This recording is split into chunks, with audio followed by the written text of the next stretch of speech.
Well, guys, today marks the day that I'm sure a lot of fans, Sonic fans anyway, have been waiting for. And that is today, July 22nd, 2020, which is a Wednesday. Today marks the release of the final chapter of the Metal Virus / Zombot arc from IDW's Sonic comic. And the reason I bring this up is because this arc has gotten such a mixed reaction throughout its year and a half run, and I literally mean that, about a year and a half, about 15 months run, that basically it's one of those arcs that you feel had potential, but just literally lost that potential as it continued to drag on for months and months by being repetitive in its storytelling. I mean, from what I understand, there were some moments here and there where basically they would switch things up, change it up, kind of make it feel a little different than previous issues, but still, underneath all that, you still had the same repetitive rinse and repeat situation, which was the virus is infecting all these characters, and a lot of characters are getting infected by it and thus infecting others. And once in a while, you would have major characters, main characters, getting infected as well, just to drive home the point of how deadly and how infectious, I guess you could say, that this virus is. And what's funny is this story arc, when you think about it, even though it started off good, I guess you could say, and had potential at being good, before it dragged down and started to be more repetitive, basically, ever since this pandemic started, it's almost like, in my opinion, it's almost like a lot of fans were hoping this would get wrapped up a lot sooner, or that maybe they could have switched it up and maybe made it become nothing more than a nightmare that Sonic was having, or something like that, because of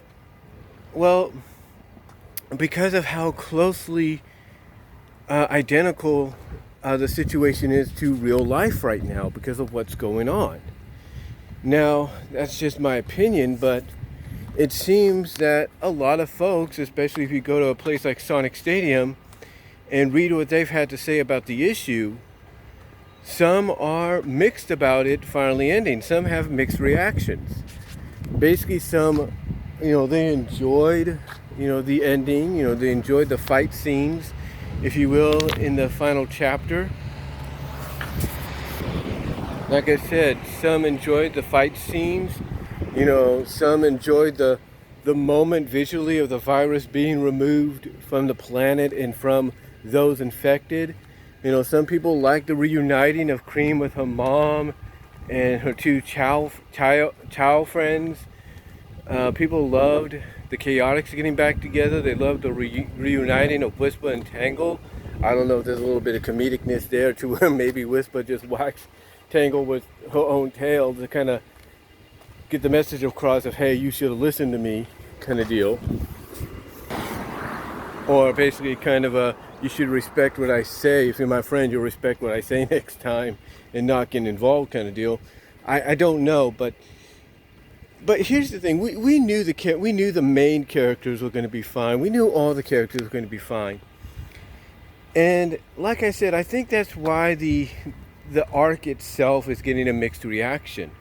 I mean, there are some that thought it was good, but would have to agree that it got repetitive and that kind of brought it down a bit.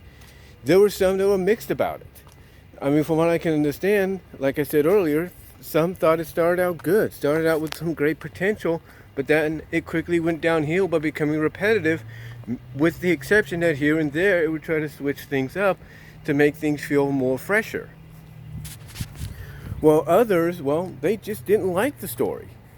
Not mainly because, as I said, now it's kind of identical to what's going on in the real world, but mostly because of the fact that it falls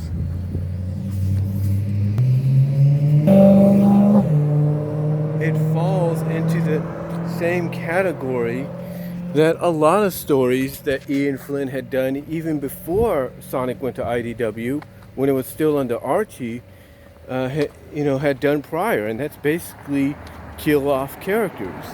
Now we know he was not going to be able to kill off the main Sega cast or any of the background characters. Well, maybe some of the background characters would have been an exception, but you get what I'm saying. That we all pretty much knew he was not going to be able to kill off like Shadow or Vanilla or most of the Chaotix and stuff like that. We knew that wasn't going to happen. But again, those that just didn't care for it, like I said, felt that it fell into the same same element, the same category as previous stories that Ian had done, even when he started writing for the Sonic comic books back when they were under the Archie license, and that's kill off characters. And as I was trying to say, even though the characters weren't killed off, basically the virus turning them into zombots, basically zombies, undead, if you will, is kind of almost similar, if not in that same category or that same perspective. And I know some people will disagree with that, but basically that's why some people were not too thrilled with it, especially later on as we got into this real world situation with the pandemic. It really kind of hit close to home, like, seriously, you're taking a lot of these characters and you're essentially taking them out, killing them off by having them be infected. Like, what's the big deal? Especially now during a pandemic, and you're going to take one of your newer characters, like called Tangle, and you're going to have her be infected? To a lot of people, it just didn't, to a lot of people that were not thrilled with this story arc, it just didn't make sense. It just didn't sit well with them. But overall, when you get down to it, the story, when you get down to it, it's going to be one of those major story arcs that, well, basically is going to set the tone for what any writers, head writers or semi-head writers or freelance writers will have to follow. Because basically, when you think about it, as much as I may not like to say it, a story arc like this, even though you had other ones before it, mini ones, smaller ones, this is the one that's supposedly going to help put the IDW Sonic comic literally on the map as a comic book you have to read. But the question is, did it do more harm than good? Like I said, people have a mixed reaction to the overall arc after the final chapter, the final part was released today. Some have a mixed reaction. Like I said, some loved it from beginning to end. Some were in the middle, like, hey, it was good, but it had potential to be good, and, kind of wavered a little bit. And again, some just didn't like it because of the concept of the fact that it fell back into the same category, or if not close to the same category, that the Archie comic fell, as they put it, when Ian came on board. And that's basically finding a way to kill off or technically remove certain characters from the equation, even if you have to zombify them.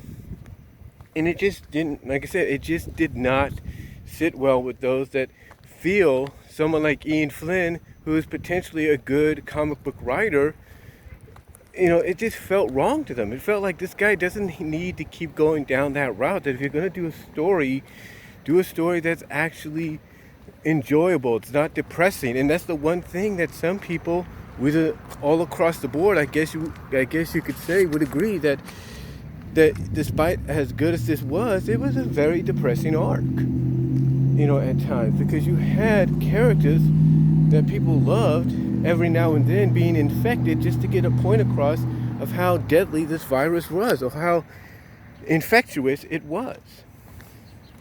But in the end, though, we all knew that the characters would be restored. We knew that.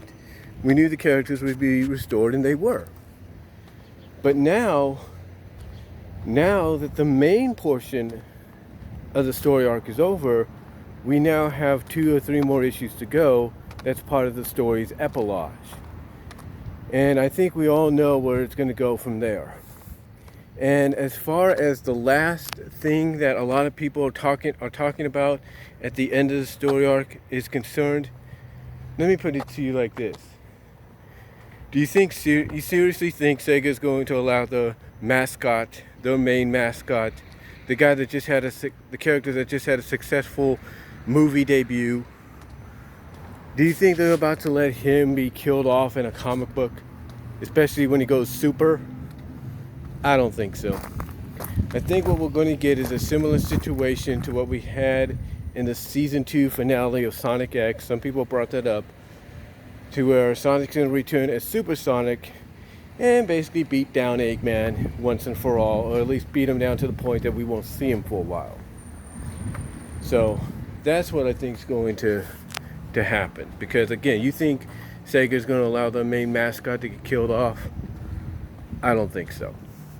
But anyway, I just thought I'd come on here real quickly, let you know my thoughts on issue 29, even though I have not yet read it.